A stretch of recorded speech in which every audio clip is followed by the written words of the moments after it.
Mark and I are headed into a new territory. We're checking out a report, a sighting. Well, actually, it was a multiple sighting. Two different groups of girls riding on ATVs ran across the same Bigfoot. They described it exactly the same, with a white patch of hair on its back in between the shoulders. So we're working our way into the area because the road is really rough on my trailer. So going is slow. There's Mark up there on the road waiting for me. He's got his snow cab behind him. Okay, we found a big old fallen tree. Now this opening's not big enough for a Bigfoot, but it sure looks like it's been hollowed out for some kind of a den.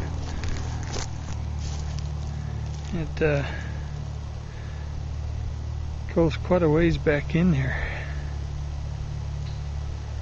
It could be skunk, raccoon, coyote, any kind of smaller critter like that. Even a bobcat nest. The question is how did the boulder get on top of the stump? You know, there's no other big boulders around here either. No, there's not.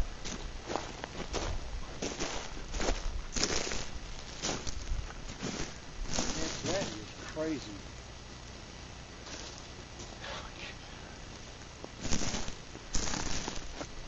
It's been here for a while. But that's, that's a lot of effort. There's no tracks. Like I said, it's been here for a while.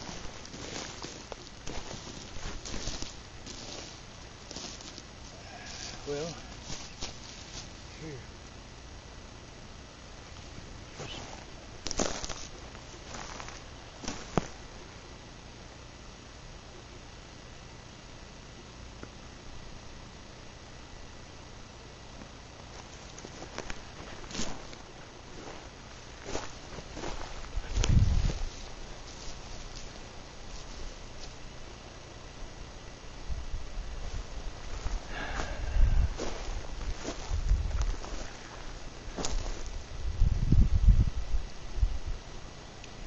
Thought that might be some kind of shells, but it's actually some kind of crystalline quartz.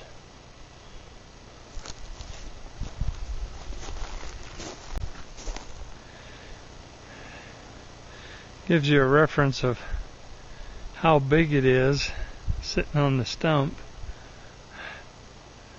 Very strange indeed. I've been getting a lot of requests about, okay, who is Mark Larson? Mark is one of the MogallonMonster.com team members. He's also an associate, research and associate, who helps me in the forest, and he's a quite regular guy. He is always there when I need him. You might say Mark has my six. Anyway, he came from Texas, and he moved here to Arizona. He lives in the Heber area, and he's my quick response for investigations whenever I get one. Since our sighting report was not specific as to the location, we ended up spending some time searching for the correct area. It gave us a good chance to learn the countryside and see what it's about, and to check the country for signs of Bigfoot. I would like to mention also that this is not our typical area.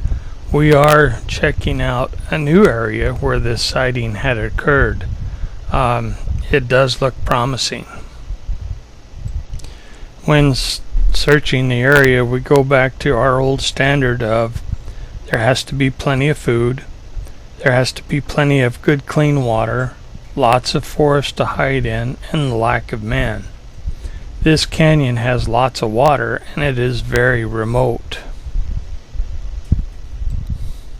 We still need to determine as to how many food sources there are. Is there enough food in the area to support a Bigfoot or his clan? Chances are, if there's not enough food here, then this was just a chance sighting of one migrating through the area. Okay, this pond here is showing a lot of activity. The push down of the grass around the pond is just amazing. Now I realize this is probably all elk or deer, but it seems to be really, really fresh.